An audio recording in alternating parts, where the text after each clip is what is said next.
Hello, hello tout le monde, j'espère que vous allez bien. Aujourd'hui je suis contente parce que je reçois Amandine de nouveau pour nous parler de la maïesthésie. La maïesthésie, c'est une pratique dont elle est formée, dont elle se forme, et dont les bases sont utilisées dans l'hypnose transpersonnelle pour pouvoir accueillir les êtres émergents. Salut Amandine! Alors on va laisser le temps à Amandine de se connecter. Alors, est-ce que ça fonctionne? Ah, ah, Hello, hello. super. Coucou, comment ça va? Écoute, Annie, je vais super bien ce lundi matin. Et toi, comment ça va de ton côté? Super, j'avais hâte de te retrouver, ça faisait un moment, donc je suis contente. Tout Salut à tout le monde. partagé. Et bonjour à tout le monde d'ailleurs ce matin. C'est les vacances, je pense, pour Ah, certains, mais pas pour tout le monde. Mais peut-être qu'on aura un peu plus de monde ce matin. chouette. Chouette, j'ai vraiment hâte de ce partage parce que récemment j'avais fait une séance avec toi et moi Ouais. j'avais ressenti les bienfaits au cours de la séance d'hypnose avec toi, de la maïesthésie. Et du coup, je trouvais ça vraiment chouette que tu puisses en parler et justement partager à d'autres ce que c'est la maïesthésie. Eh ben, avec grand plaisir et je suis vraiment ravie d'être là, d'autant plus parce que toi, tu as pu aussi apprécier vraiment d'une séance qu'on avait pu faire où j'avais effectivement le socle fondateur de la maïesthésie, mais vraiment juste l'introduction à ce qu'est la maïesthésie. Et là, en fait, on s'est retrouvé pour une autre séance dont tu as bénéficié après avoir quand même bien baigné dans cette approche de la maïesthésie, puisque j'ai choisi, moi, d'approfondir par cette Mhm. approche et de m'y former en intégralité. Donc, chose faite, tu as pu apprécier effectivement de l'évolution aussi de ma capacité d'accompagnement et aussi de cette possibilité d'intégrer la maïesthésie au cœur de mes séances d'hypnose transpersonnelle, bien que la maïesthésie soit véritablement une approche à part entière et que j'accompagne aussi seule, sans hypnose. Chouette, je suis tellement contente, ça me fait tellement plaisir. Moi aussi, un plaisir partagé, c'est même pas un regard. Ah, c'est super. Bon, pour les personnes qui te connaissent pas, est-ce que pourrais te présenter en quelques mots? Ouais, en quelques mots, donc moi je suis Amandine Nicole, thérapeute holistique. Donc ça veut dire que j'accompagne les personnes dans la rencontre de leurs blessures, de leurs traumatismes, on va dire des mémoires en tout cas qui sont inconscientes, que les personnes portent, mais finalement lors de mes accompagnements, que ce soit à travers les soins énergétiques, à travers la maïesthésie ou à travers l'hypnose transpersonnelle, ça permet effectivement en partant d'une situation, d'aller rencontrer qu'est-ce qui bloque, qu'est-ce qui coince, qu'est-ce qui fait que la personne en est là, soit à un stade où effectivement elle se retrouve dans un état de blocage dans sa vie, de schéma répétitif, ça peut être un mal-être aussi intérieur, enfin vraiment il y a tout un tas de mots, mais généralement c'est quand même, on va dire, mon approche, elle est humaniste. Donc, elle est globale. Elle accompagne l'être humain dans son ensemble. Et moi, ce qui me différencie aussi, c'est que vraiment, je travaille, on va dire, sur mesure. La personne vient et en fonction des outils que j'ai, je m'adapte à elle, en fait. Donc, c'est vraiment une approche personnalisée. Ah, c'est chouette, j'adore. Merci pour cette super description. J'adore, ça me parle énormément le fait que tu dis que tu as une approche plus globale. C'est pas seulement on va juste aller voir le corps, on va juste faire ça ou ça. C'est vraiment dans sa globalité, dans son entièreté, et tu t'adaptes. Ça, c'est chouette, j'adore. Ouais, enfin, bon, toi et moi, on se connaît bien. Et c'est vrai que pour moi, c'est essentiel, en tout cas en tant que qualité d'accompagnante, que tu aies aussi de pouvoir en fait accompagner chaque partie de la personne. Et moi, en tant que thérapeute et même en tant que cliente avec des thérapeutes, ça peut être frustrant d'aller vers quelqu'un qui ne puisse pas, qui soit limité en fait dans Mhm. son accompagnement. J'avais véritablement envie de pouvoir passer par tous les endroits, passer par le corps, passer par les émotions, passer par la psyché, passer par le plan transpersonnel, donc plus, encore une fois, l'âme, le transgénérationnel, le collectif, l'enfance. Mais en fait, j'avais vraiment envie de pouvoir accompagner la personne et qu'importe son bagage, qu'importe Mhm. de voir avec quoi elle arrive, qu'on puisse effectivement aller regarder ce qui se passe, aller regarder ce qui se joue en fait. Donc ça, c'est vraiment ce qui est important et c'est pour ça que j'ai une boîte à outils et je pioche dans cette boîte à outils. Et voilà, donc il y a des personnes qui peuvent arriver à moi effectivement en passant par le soin énergétique ou en passant par l'hypnose. Maintenant, il y a la maïeusthésie aussi qui est là. Mais finalement, chemin faisant, on peut être amené à faire d'autres choses à court terme, à moyen terme, à long terme. Voilà, tout dépend de la personne et là où elle en est en tout cas. Ah, c'est chouette, merci pour ce partage. Alors, si tu pouvais, enfin moi je connais du coup un peu la maïesthésie via l'hypnose transpersonnelle parce qu'on apprend quelques bases, quelques notions Ouais. pour accompagner au mieux les êtres émergents. Toi, avec ce nouveau regard, parce que tu t'es formé à ça, est-ce que tu pourrais faire une description qui pourrait aider à comprendre ce que c'est pour les personnes qui ne connaissent pas, qui sont tout à fait novices via ce terme ou via ce que c'est la maïesthésie? Ok, oui, avec plaisir. Cool. Donc la maïesthésie, déjà, qu'est-ce qu'est ce mot? Qu'est-ce qu'est ce mot? Particulier. C'est un mot particulier. C'est une approche en fait qui est quand même assez récente, dont le fondateur est Thierry Tournebise. Et c'est lui en fait qui a fait une sorte de néologisme à travers ce mot. Il a vraiment conceptualisé ce mot de maïeusthésie et c'est l'art d'accoucher de soi. Donc je m'explique. L'art d'accoucher de soi.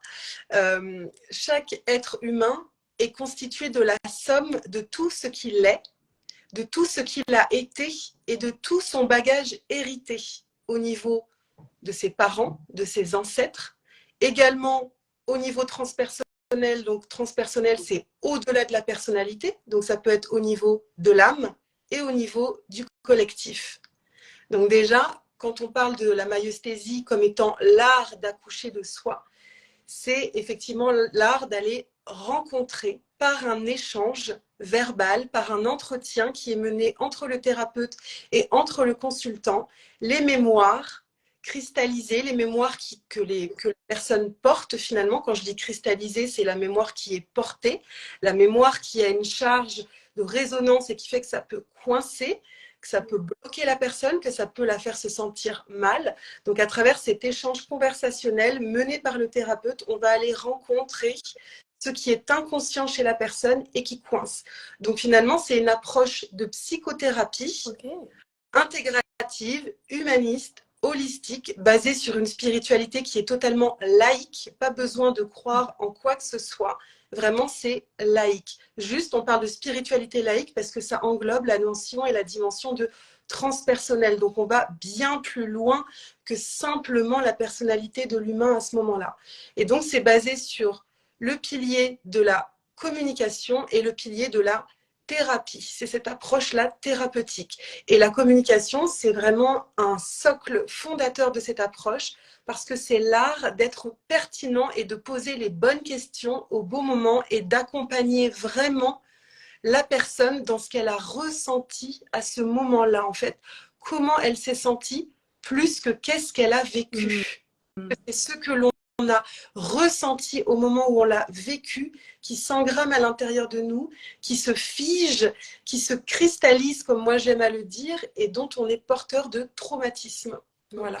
Et chouette, c'est hyper clair, j'adore.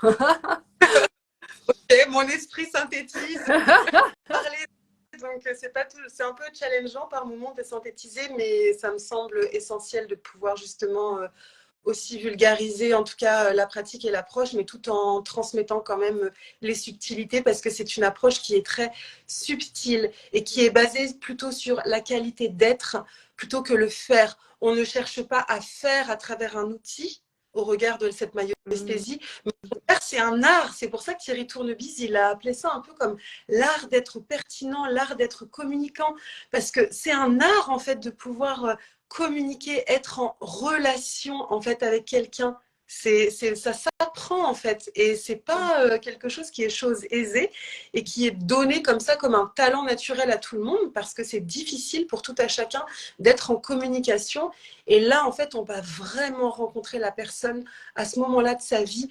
Qu'est-ce qu'elle a vécu? Parce qu'on est tous porteurs de blessures d'ordre psycho-émotionnel et la maïeusthésie est vraiment une approche fondatrice et merveilleuse, je trouve en tout cas, même si je ne suis pas objective, mais je trouve qu'elle est merveilleuse.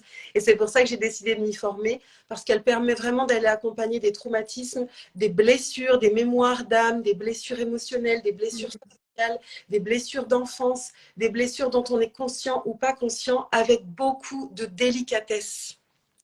Et peut-être que toi, je me permets du coup, moi, de poser une question, mais peut-être que toi, tu peux aussi témoigner de comment tu as vécu la séance avec moi concrètement, au regard de ceux avec quoi tu es arrivé, comment tu t'es sentie et qu'est-ce que tu rends d'habitude, comment toi, tu as vécu la maïesthésie. Ouais. Alors, pour remettre dans le contexte, avec Amandine, on a fait une séance d'hypnose transpersonnelle où elle a pu utiliser la maïesthésie pendant cette hypnose transpersonnelle parce que j'en avais besoin, concrètement et clairement, j'en avais besoin à ce moment-là. Et si je résume un grand résumé, je me suis sentie accueillie, mais vraiment, dans toutes mes parts, et même là, je sens que ça me touche encore, qu'il y avait des êtres émergents, donc des êtres qui apparaissaient au cours de la séance, qui avaient simplement besoin d'être entendus dans leur tristesse, dans la profondeur de là où ils étaient, dans leur émotion. Et c'était pas à chercher une solution, c'était simplement à être entendu. Qu'est-ce que ces êtres à travers moi, qu'est-ce que ces êtres qui étaient aussi des êtres de moi, on va dire, des différentes parts de moi, qui avaient besoin d'être entendus dans leur tristesse. Et même juste le fait d'écouter que j'étais triste, enfin que ces êtres étaient tristes, d'écouter que c'était énorme. Cette tristesse était tellement grande qu'il n'y avait même pas de mots à poser dessus.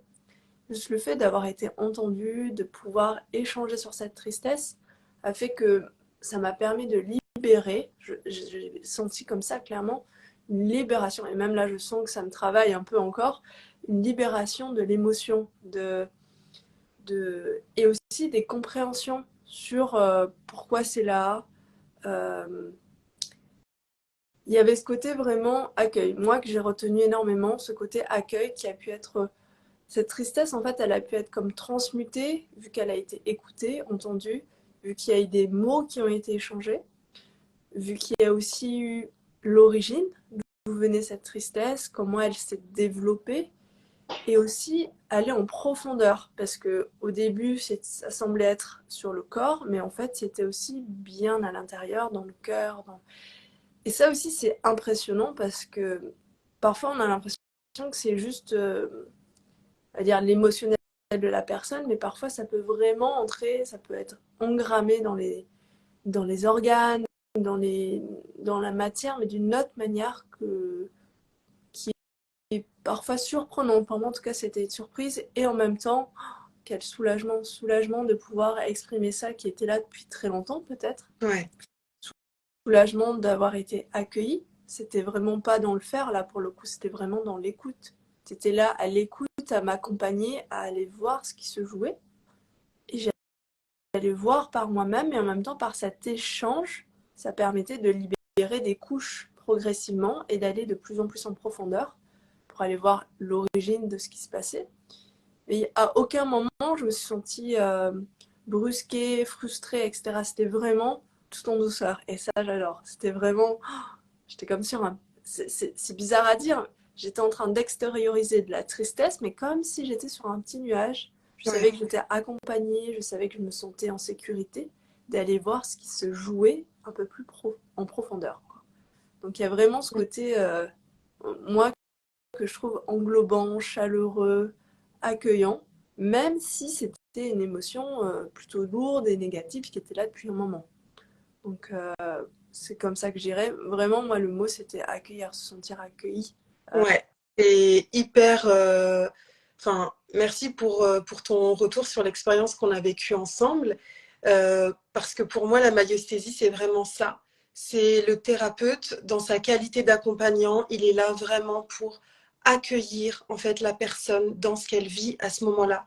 Mais encore une fois, on n'a pas du tout l'habitude en fait d'être accueilli parce que quand on parle les uns les autres, quand on va dans des approches thérapeutique où on parle énormément au niveau mental, on raconte le circonstanciel 15 fois, le traumatisme, on le raconte 15 fois, ou des fois, on n'a même pas accès du coup au traumatisme, mais on tourne en rond en fait. À un moment donné, à mon sens, quand on parle depuis un esprit mental, ça a ses limites parce qu'on raconte l'événement et on raconte effectivement à quel point on a pu être traumatisé par cet événement, on rencontre à quel point ça a pu être difficile, par exemple, une rupture, à quel point ça a pu être difficile en fait pour nous à vivre et on en parle et on en reparle, on en surreparle.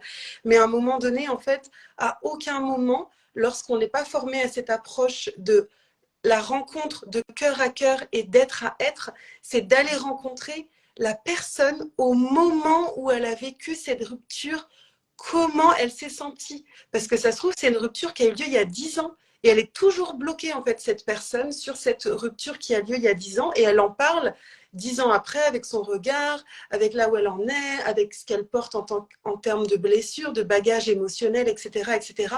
Mais à aucun moment, si on ne va rencontrer l'être qu'elle était à ce moment-là, par exemple, de la rupture, et qu'on lui demande, mais comment tu t'es senti, qu'on va accueillir la dimension de son éprouvé psychique et surtout de son éprouvé émotionnel. C'est ça qui libère. Quand tu dis tu as eu contact et souvenance de cette tristesse et que tu as pu aller la contacter et que moi je t'ai accompagnée concrètement pour effectivement laisser cette tristesse ressortir de toi. Alors oui, quand on a de la tristesse qui sort, quand on a de l'émotion de tristesse, de colère, effectivement, on aime un peu moins contacter ça que quand on a de l'émotion de joie.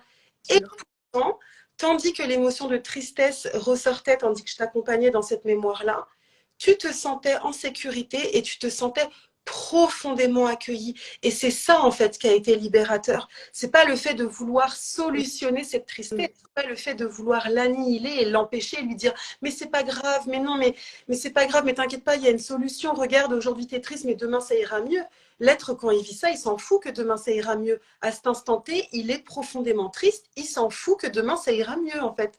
Il veut qu'on prenne vraiment la quantité de tristesse qu'il a ressentie, à quel point ça a été douloureux et qu'est-ce qui a été douloureux. Parce que bien souvent, dans ces mémoires qu'on porte, ça n'a jamais été verbalisé. Ça a été comme clivé en protection devant.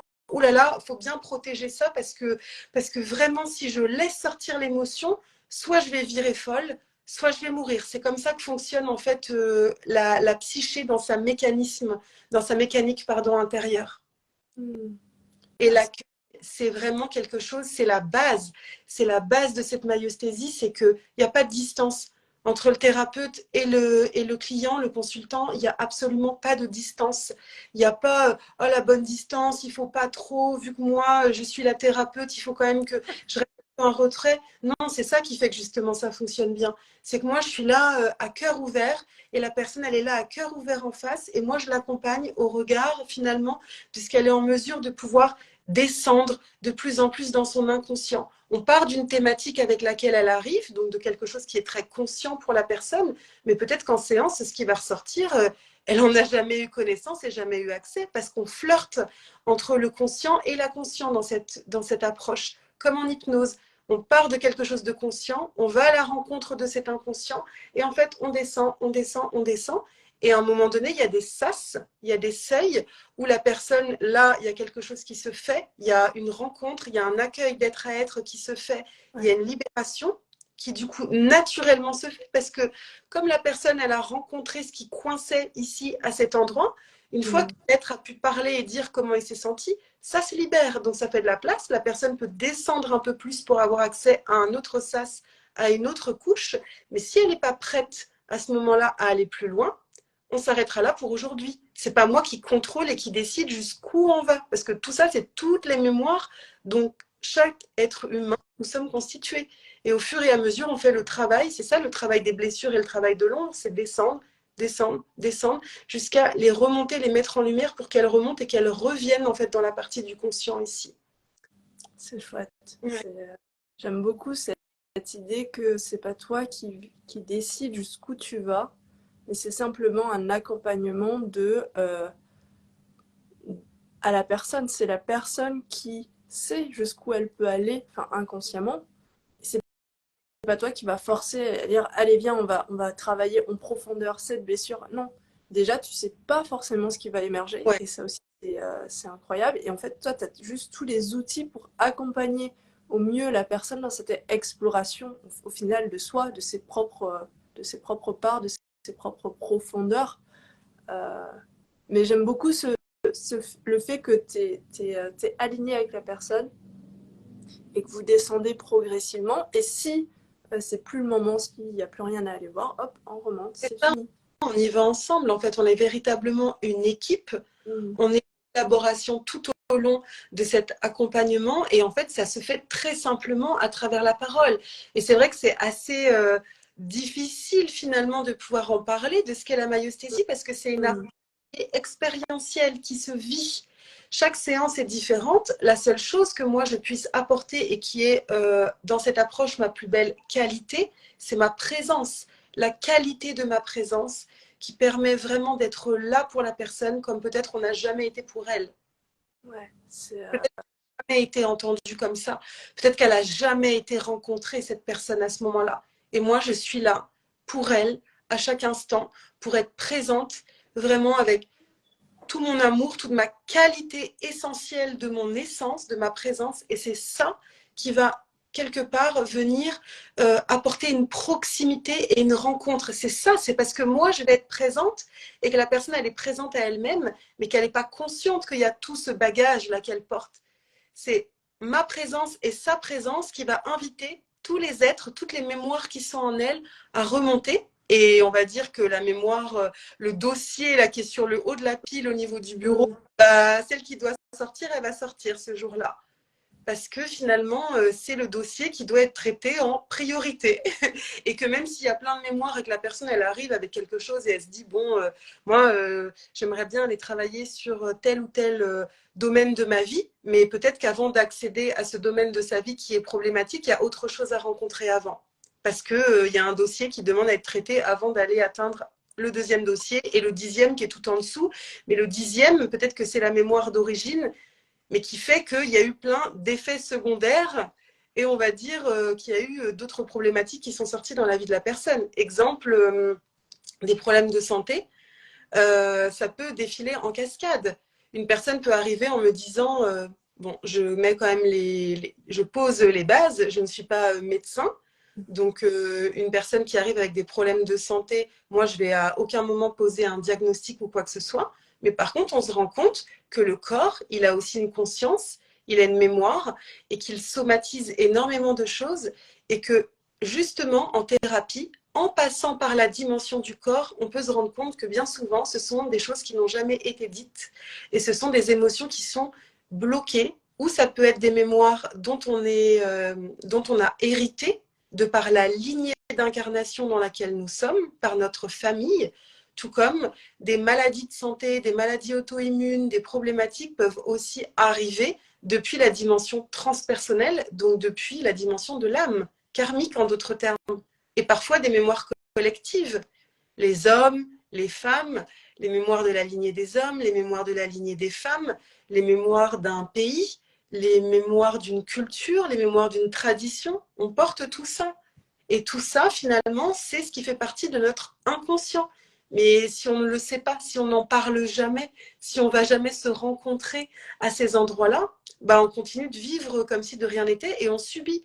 On se subit soi et on subit sa vie aussi, en fait. Ouais.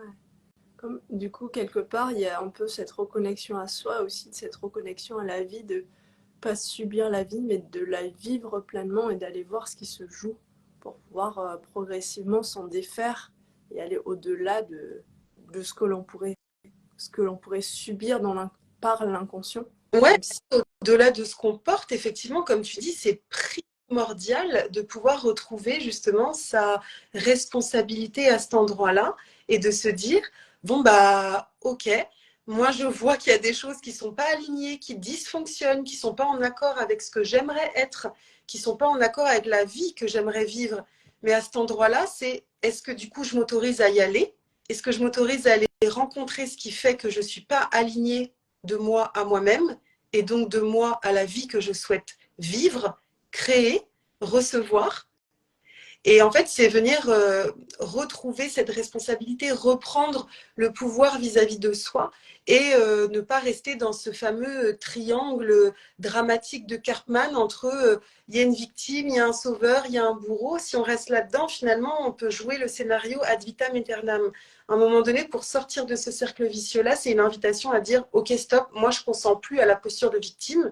J'en ai marre, je reconnais que j'ai été victime dans certaines situations. Mais aujourd'hui, je ne veux plus être victime de moi-même, victime de ma vie. Donc, ça demande du courage que de prendre la responsabilité d'aller regarder ce qui se passe. Parce que c'est souvent bien plus facile de rester inconscient. Au moins, quand on est inconscient, on ne sait pas. On peut dire « Ah bah, je ne savais pas, je ne sais pas. » Bah oui, parce qu'on n'est pas conscient. Mais de porter le regard, de le tourner à l'intérieur de soi et de venir regarder en conscience ce qui se passe, je ne vais pas le cacher, hein, ça demande du courage et c'est pas confortable, mais par contre, qu'est-ce que c'est libérateur?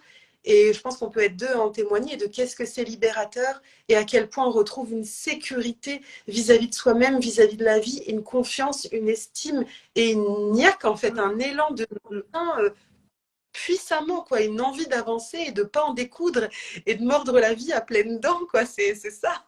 Oui, il y a un côté, et encore une fois, chacun a son rythme. Des fois, c'est pas le bon moment, des fois, on avance tous à notre rythme. Mais c'est vrai que j'ai remarqué qu'il y a ce côté vraiment libérateur dont tu parles, quand on va voir ce qui se joue réellement, et qu'après, ça se reproduit plus. Il y a un côté où, comme si on se retrouvait progressivement, comme si on pouvait agir, mais de manière plus, enfin, j'allais dire plus consciente, mais ça sera jamais 100%. Peut-être si, plus tard, j'en sais rien, mais ça sera une marche de plus vers, comment dire, vers des actions qui sont plus centrées vers soi, comment l'expliquer, plus alignées plutôt vers soi, à soi, vers soi, qui permet d'être, j'allais dire plus authentique, mais c'est un peu facile à dire, mais d'être plus, oui, d'être plus consciente dans nos échanges avec les autres, dans nos échanges en général. Je vais juste m'excuser parce que je crois qu'il y a de la musique en fond, je ne sais pas si vous l'entendez. Moi, je l'entends. Il y a des boum Et boum. Ok, super, génial. D'ailleurs, je vais en profiter. ce lundi matin, c'est ça. Moi, je l'entends pas, mais je sais pas si nos chers entendent des boum boum derrière, mais en tout cas, pour ma part, c'est OK. Ok, super. Et ça, c'est ce que tu disais, en fait, c'est vraiment cette approche-là de la maïeusthésie, elle permet vraiment déjà de venir se rencontrer. Déjà, on vient se rencontrer, on apprend à mieux se connaître, on apprend à retrouver en fait du potentiel de vie. Parce que ce qui était coincé, ce qui coince, ce qui est contracté, j'aime bien prendre cette métaphore aussi de la contraction et de la décontraction, parce qu'en maïeusthésie, on parle, comme je disais tout à l'heure, d'accouchement de soi. Donc, qu'on soit un homme ou une femme, c'est au-delà du processus physiologique, c'est un processus énergétique et psycho-émotionnel qui se joue finalement. Quand on va rencontrer la mémoire qui coince, qu'on est arrivé au cœur de cette mémoire, la vie était bloquée, la vie était coincée, il y avait un nœud en fait. Le fait de venir rencontrer ça, écouter ce qui se passe, le nœud se défait. C'est pas moi qui le défais, c'est pas la personne qui le défait, c'est par effet de résonance, par effet de conséquence, j'ai envie de dire, ça se défait. Et si ça se défait, ça veut dire que ce qui était contracté, ce qui était resté bloqué à l'intérieur se décontracte pour se délivrer, d'où la métaphore d'accoucher de soi. Et en fait, Thierry Tournebise, donc le fondateur de l'approche, il parle effectivement d'un déploiement. L'être humain, la personnalité se déploie. Donc quand on se déploie, ça veut dire qu'on s'expanse, qu'on retrouve de la vie, qu'on retrouve de la vitalité, que cette émotion n'a plus lieu d'être. Donc si elle était associée en plus à un symptôme, bah, le symptôme, il n'a plus lieu d'être en fait parce que ça a été rencontré. Alors parfois, il y a plusieurs mémoires qui sont affiliées à un même symptôme, et parfois, un symptôme est affilié à une mémoire. Donc parfois, en une fois, on peut aller libérer en séance un symptôme s'il y avait une mémoire associée, et parfois, il faut quelques séances pour aller effectivement rencontrer plusieurs mémoires qui sont en lien avec un même symptôme. Tout comme une mémoire peut être en lien avec plusieurs symptômes. Ça, on ne peut pas le savoir à l'avance.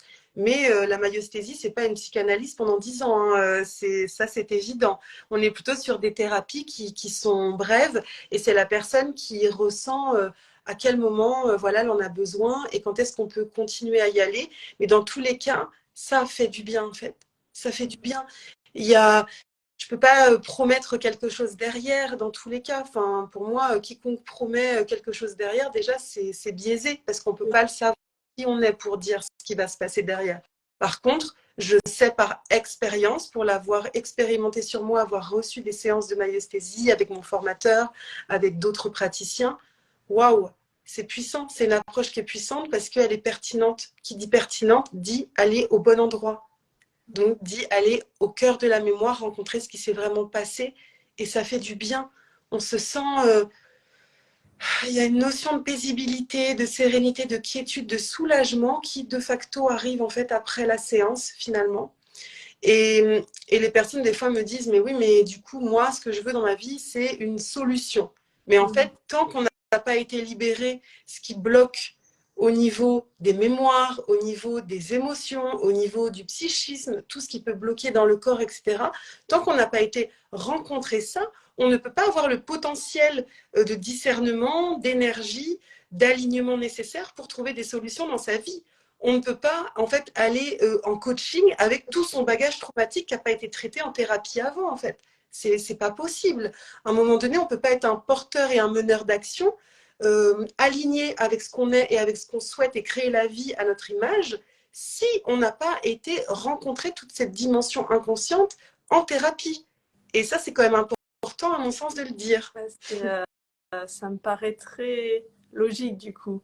Parce que sinon, du coup, c'est comme si on va voir. Bah, après, je n'ai jamais eu de coaching, donc je ne sais pas comment ça se déroule. Mais ma croyance, et c'est encore, ça ne tient qu'à moi, c'est que si on va en coaching avec toutes ces, comment dire, ces éléments inconscients que l'on pourrait croire avec lesquels on est aligné, au final, on va se créer une vie qui sera peut-être pas alignée avec ce qu'on souhaiterait vraiment. Parce que c'est tellement engrammé dans l'inconscient de la personne que peut-être que quand elle aura accompli ce qu'elle souhaiterait accomplir grâce au coaching, en fait, elle se rendra compte que ça la rend peut-être pas plus heureuse, parce que c'est à l'intérieur, quoi. C'est exactement ça. Enfin, moi, j'ai bénéficié d'une expérience de coaching pendant 4 mois, là, cette année. Et c'est sûr que le coaching détermine des objectifs, ce qui est la différence avec la thérapie. Le coaching, lui, il va vers l'action, il va vers la solution. Donc, je dirais même que, tu vois, le coaching, on est dans une énergie beaucoup plus yang, où c'est de la mise en œuvre. Et en thérapie, on est sur une énergie qui est beaucoup plus yin, où on va vraiment rencontrer. Bien que les deux, de toute façon, soient toujours ensemble, hein. Je n'ai pas envie de mettre en opposition, mais c'est juste pour voir comment on peut travailler avec les deux outils que sont la thérapie et le coaching.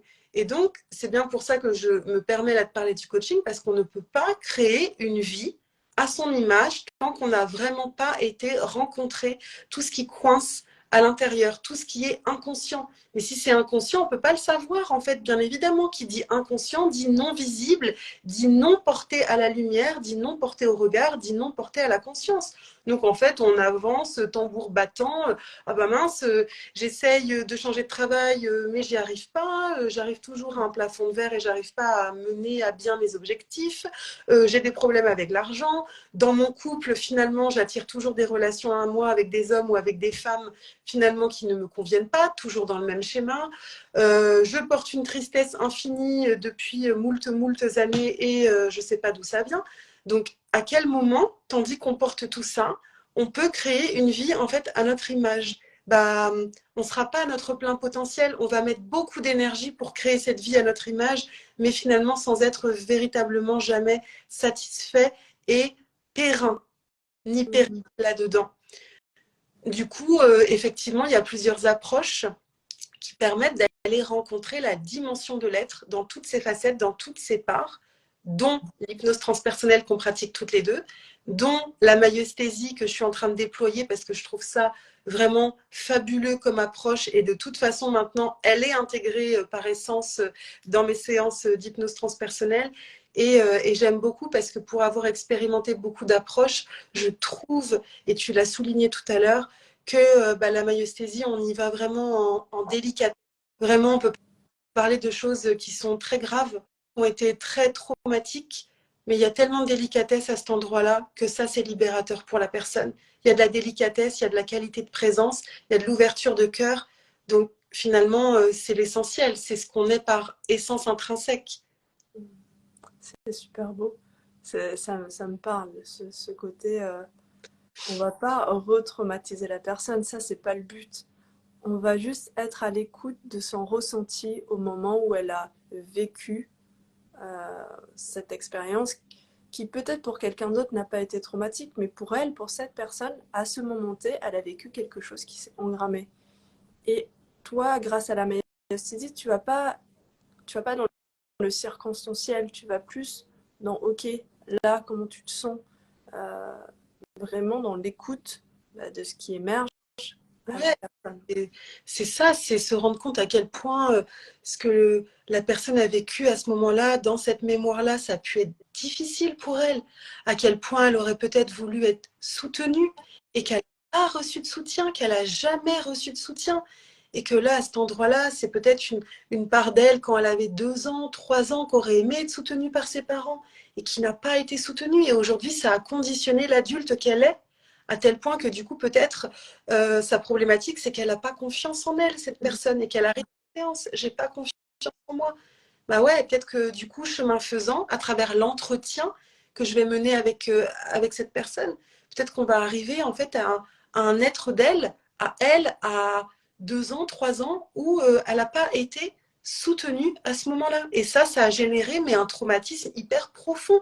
Alors peut-être que l'adulte pourrait dire non mais attends, moi j'aurais jamais pensé que ce soit grave, on va pas en faire tout un foin, c'est pas si grave que ça finalement. Oui, pour le regard d'adulte, peut-être que c'est pas grave, mais peut-être pour celle ou celui qu'elle était à ce moment-là, par contre, ça a généré vraiment un gouffre à l'intérieur d'elle, à tel point qu'elle a perdu toute notion de confiance pour la suite et qu'elle s'est bâtie sur ça et qu'elle a mis plein de protections et que finalement, maintenant, parce qu'elle n'a pas été soutenue, elle n'ose pas se lancer dans ses projets, elle n'ose pas passer à l'action, elle n'ose pas créer une vie comme elle a envie de la créer, elle n'ose pas aller dans des postes à responsabilité alors qu'elle en meurt d'envie, mais qu'elle n'ose pas y aller parce qu'elle n'a pas confiance. Et peut-être que la mémoire source viendrait, c'est un exemple type, mais viendrait en tout cas de cette mémoire où elle ne s'est pas sentie soutenue à 2-3 ans.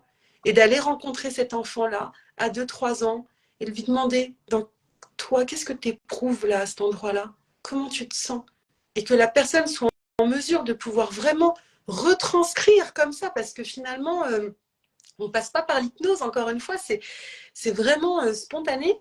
Et que la personne elle soit en mesure de dire mais moi je me suis sentie comme ça, je me suis sentie triste, je me suis sentie pas soutenue, j'aurais tellement aimé en fait être soutenue à cet endroit-là, mais personne n'a été là pour moi, personne n'a été là pour me soutenir, et moi je me sens profondément seule, et je suis tellement seule que j'étais cachée au fin fond et que je voulais même pas qu'on me voie. Et du coup ça fait peut-être 30 ans que la personne elle se rend pas compte de ça. Mm. Ça faisait 30 ans que cette mémoire-là ne voulait pas être vue.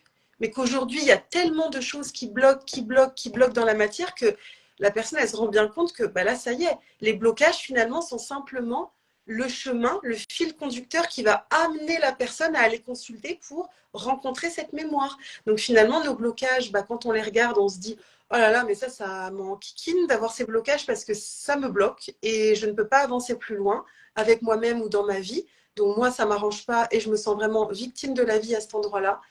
On peut le penser, on a le droit de le penser à un certain moment.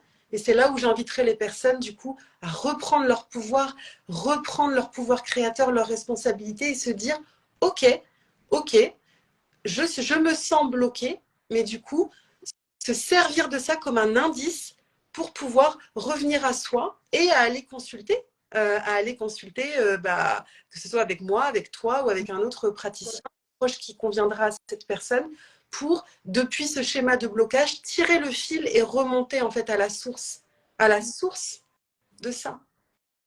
Parce que la source, ça peut être bien différent de ce qu'on croit. Ça, c'est sûr. Imagine, par exemple. J'ai pas compris ce que tu as dit, je pense que ça a coupé. Ça a coupé, excuse-moi. Je disais, la source peut être, la source de cette mémoire qui nous coince concrètement dans notre quotidien peut être totalement différent de ce qu'on a pu imaginer, en fait. Parfois, on n'a pas idée de quoi il s'agit, hein. On est très surpris aussi. Ouais, c'est, oui, c'est toujours des surprises quand on va voir ce qui se joue hein, dans l'inconscient. D'ailleurs, pour les personnes qui souhaiteraient faire une séance avec toi, mais qui ne savent pas comment ça se déroule, qui ont peut-être des appréhensions, ou est-ce que tu pourrais décrire comment, par de grandes étapes, comment la séance se déroule progressivement? Même Très simple. si, toutes les séances sont différentes, mais il y a quand même un cheminement qui se fait. Bien sûr, chaque séance est singulière et unique et différente. Et je le rappelle, moi, mon approche, en tout cas, elle est vraiment sur mesure. Donc, je m'adapte à la personne et pas l'inverse. C'est pas la personne qui est invitée à rentrer dans ma façon de faire. C'est moi qui me modèle de manière à pouvoir accompagner vraiment selon la personne là où elle en est. Donc déjà, ça se passe en ligne. On fait ça en visio, Okay. par exemple sur Skype ou WhatsApp, ou ça peut être autre chose. Et donc, on se rencontre ce jour-là, il n'y a vraiment rien à préparer. La personne, elle arrive simplement avec sa problématique ou la thématique ou le questionnement qu'elle souhaite aborder. Et en fait, partant de là, je vais mener ce que j'appelle un entretien conversationnel. Donc, je vais guider la personne, je vais lui poser des questions et elle, des choses, des informations vont lui venir à la mémoire spontanément. Elle peut peut-être même ressentir des émotions, peut-être même que dans le corps, il y a des choses qui peuvent commencer à se somatiser ou pas. Mais ça va simplement se passer par la parole, par le langage. Et je vais venir tout simplement remonter le fil progressivement, accompagné par la personne. Selon ce que la personne va me livrer, de ce qui lui vient à l'esprit, quand je lui pose des questions ou quand je la guide, bah forcément, moi, ça va m'amener à être de plus en plus pertinente en fait dans mes questions, dans mon accompagnement, et c'est ma pertinence qui va permettre à la personne de laisser émerger ce qui doit émerger. Et donc, voilà, on prévoit généralement un temps d'1 heure et demie à peu près, et on voit ce qui se passe pendant cette heure et demie-là ensemble. Ok, chouette. Merci pour ce partage et cette synthèse de comment peut se dérouler une séance. On a déjà vu quelques bénéfices et quelques exemples liés à ça.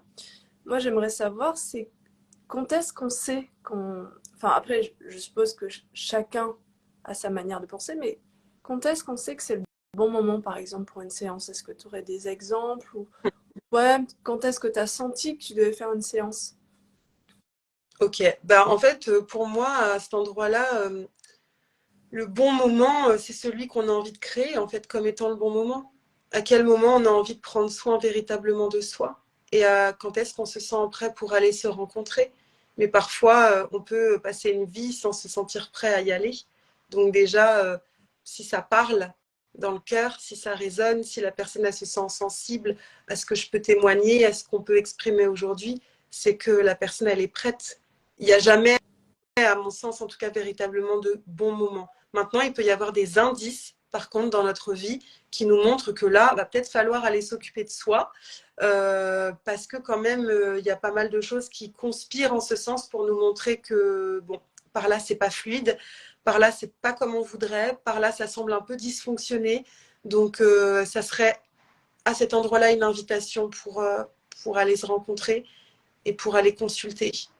Mais pour moi, c'est vraiment, c'est essentiel. C'est la pierre angulaire de ma vie, en fait. Le fait de pouvoir aller se rencontrer et prendre soin de soi. Donc, c'est ce qui a décidé et c'est ce qui a motivé le fait de devenir d'ailleurs thérapeute et accompagnante. C'est vraiment parce que pour moi, ça a changé ma vie. S'occuper de sa santé holistique, de sa santé psychique, mentale, émotionnelle, physique, mais c'est essentiel. On peut s'occuper de tout le reste, mais ça vient après. C'est, en tout cas, à mon sens, pas la priorité. Le reste est merveilleux, tandis qu'on arrive aussi à venir prendre soin de soi. Et c'est pour ça que ça me tient tellement à cœur, en fait, de témoigner de tous les bienfaits, de tout ce que ça peut apporter, de témoigner de mon parcours personnel, que j'inclus énormément quand je témoigne aussi avec mes abonnés, avec mes consultants, etc. Enfin, moi aussi, je suis en parcours d'évolution et moi aussi, je me fais encore accompagner. Et pourtant, je suis thérapeute et je ressens le besoin d'aller rencontrer encore des aspects de moi qui ne sont pas équilibrés et qui ne sont pas encore vus. Alors, bien évidemment, pas la même et pas les mêmes choses forcément qu'il y a 10 ans, parce qu'il y a eu du chemin, il y a eu de l'évolution et il y a un socle. Je suis en train de construire pas à pas ma maison. Et pour moi, aller en thérapie, se rencontrer et se faire accompagner par quelqu'un, par un professionnel à cet endroit-là, c'est vraiment le meilleur investissement à tous les niveaux qu'on puisse faire sur soi, d'amour sur soi, d'énergie et de temps pour soi et d'argent pour soi. Et chacun investit comme bon lui semble. Mais ça me semble essentiel aujourd'hui de vraiment venir se rencontrer en thérapie et accompagner du coup. Moi, ça me parle ce que tu dis énormément parce que il y a aussi ce côté, enfin, tout ce dont tu as parlé, du fait que toi, tu témoignes de ton expérience. Nous, on peut pas vous dire ça va changer du jour au lendemain comme ça.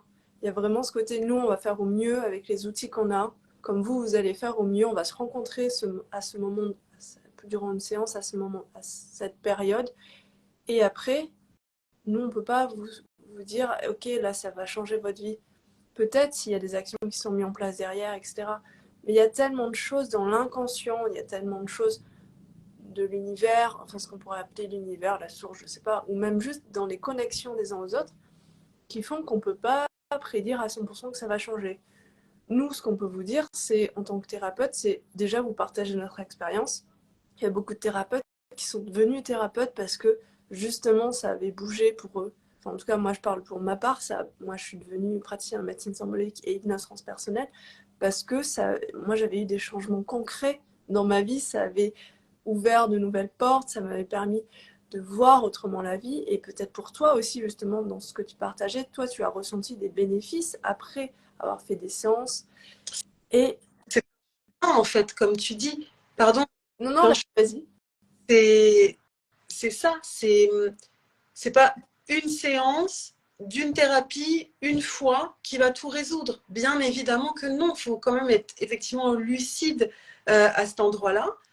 Et parfois, on engage un chemin thérapeutique vis-à-vis de soi, on fait une pause, on reprend, parce que bien évidemment, ça a contribué. Donc finalement, on se retrouve avec sa problématique qui est libérée, ou ça va mieux, ou c'est OK, du coup, il y a une pause, et on y revient. Mais pour moi, c'est quelque part la vie de toute façon. La vie, elle est enseignante, la vie est guide, la vie est thérapeute par essence, mais parfois, malgré tout, on n'arrive pas à faire le travail seul. Et quand il y a des choses qui sont vraiment, vraiment, vraiment très enfouies, à tel point qu'on peut être dans le déni de cela, on ne pourra pas y arriver seul. Et c'est du coup notre parcours personnel et professionnel qui peut en témoigner.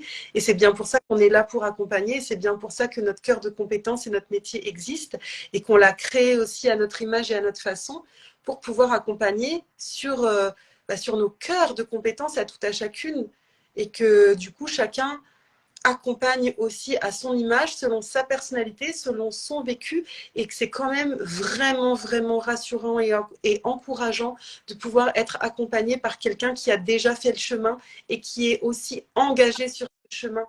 Et d'être accompagné par quelqu'un qui a déjà dépassé certaines choses, ou qui est en cours aussi, ou qui est dans la volonté de vouloir en tout cas les dépasser et les rencontrer, bah, je trouve ça quand même vraiment hyper sécurisant, hyper rassurant, et ça donne envie, parce qu'on n'est pas seul en fait à y aller. C'est quand même un cadeau merveilleux que l'on peut se faire, que de s'octroyer ça, la thérapie, en fait, l'accompagnement, la rencontre avec un praticien formé à plusieurs choses.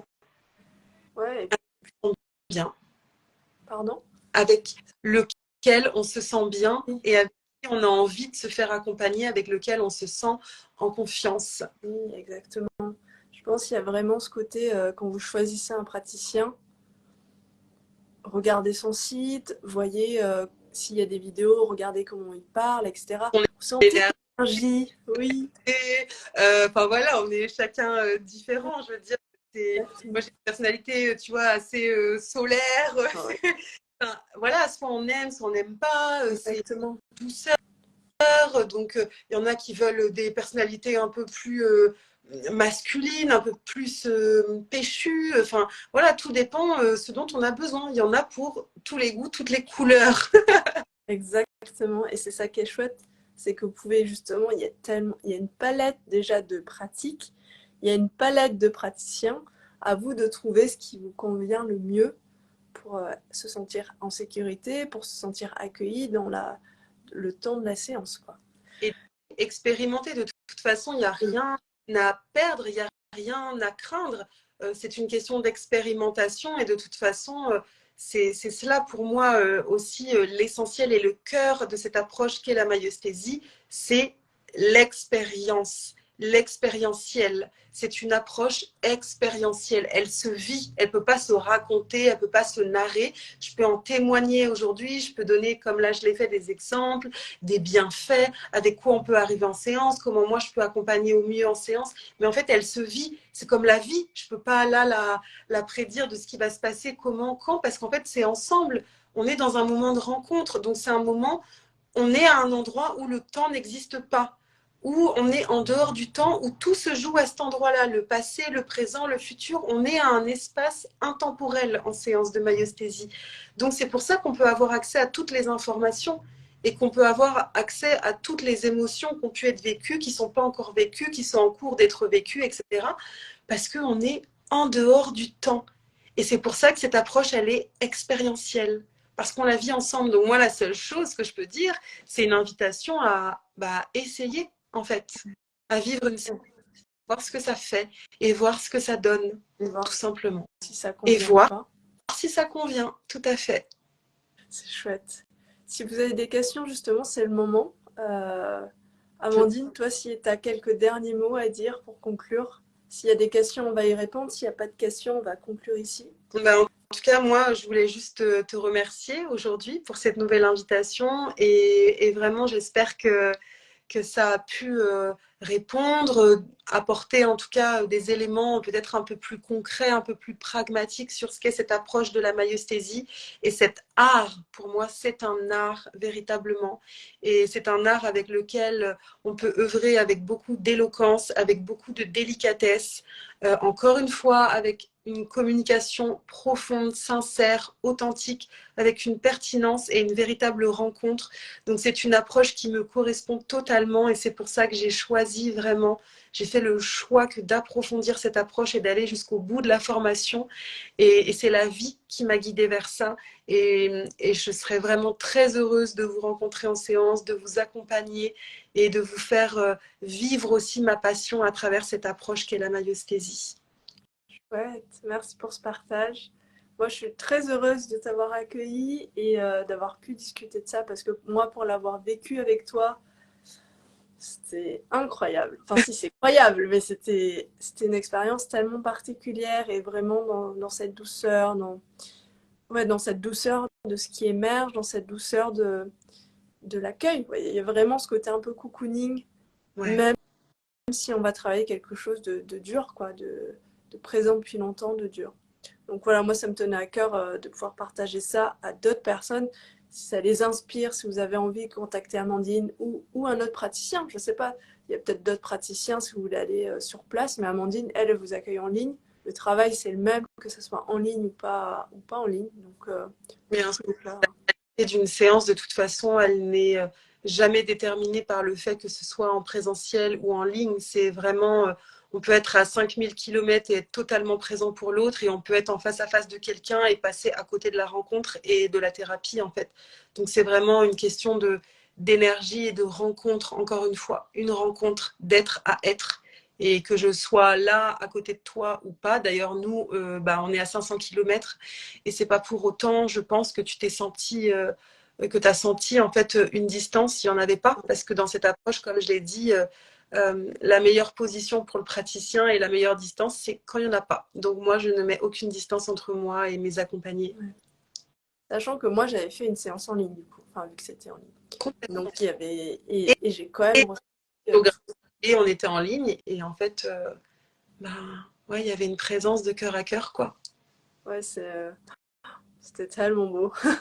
C'était vraiment beau et c'était une séance merveilleuse. Et comme tu dis, c'était émotionnellement intense et en même temps très délicat et très beau parce que ça se libérait, quoi. Ouais. Donc, Ouais, c'était un moment très émouvant et très réjouissant à la Ouais. fois. Parce qu'après, ça fait du bien. En effet, tu sors de ça, ça fait. Bah, moi, je peux que vous dire, contactez Amandine, prenez une séance, expérimentez par vous-même. Parce que, encore une fois, nous, on vous décrit, on vous parle de nos expériences, mais c'est quand même, je sais pas, c'est comme restreindre à des mots, alors qu'en fait, c'est bien plus grand que ça, quoi. Oui, oui. Donc, C'est comme décrire la vie, chacun la décrirait avec ses mots. Chacun décrirait qu'est-ce qu'est la vie, qu'est-ce qu'est la vie, qu'est-ce qu'est l'amour, qu'est-ce que c'est. Bah, chacun selon son prisme, mais en fait, on a tous une vision, une lecture et une expérience différente de ce qu'est la vie, de ce qu'est l'amour. Et c'est quand on le vit que finalement, on peut en témoigner, qu'on peut en parler selon ce qu'on vit pour soi, avec soi. ouais. Bon, bah, merci Amandine. S'il n'y a pas de questions, je vais Merci clore. à tout le monde, à tous ceux qui Merci à sont tout passés le monde aussi. encore là et à tous ceux qui nous écouteront. Vraiment, c'est toujours un bonheur pour moi de venir témoigner ici au cœur de ces lives inspirés, inspirants, de partager sur ma pratique, sur nos pratiques, sur nos expériences de vie, sur nos expériences professionnelles. Et vraiment, c'est le cœur en joie, quoi. Et c'est des Ouais. moments où je m'amuse beaucoup, où je prends beaucoup de plaisir. Donc, j'espère que c'est réciproque pour ceux qui nous écoutent. Mais merci de m'avoir invité et merci de nous avoir écoutés. Merci à toi, Amandine. Moi, encore une fois, enfin, je le répète encore une fois, mais moi, ça me fait tellement plaisir à la fois de pouvoir discuter avec toi, que ça puisse bénéficier peut-être à d'autres personnes, que ça puisse te permettre aussi de parler des sujets enfin, qui te passionnent, et moi aussi qui me passionne parce que j'adore aller découvrir ces nouvelles pratiques. Voilà, j'espère qu'en tout cas, à tout le monde, si vous avez envie de contacter Amandine, il y aura son Instagram. Vous pouvez la contacter. Je vais aussi mettre son site internet, comme ça, n'hésitez pas à la contacter dans la légende. Et si vous avez des questions, ben, vous pouvez poser des questions, on y répondra. Et merci. Merci. Merci. Merci Annie. En tout cas, belle journée à tout le monde, belle journée à toi. Je t'embrasse et je vous embrasse et à bientôt. Plein de bisous. Bye Ciao. bye.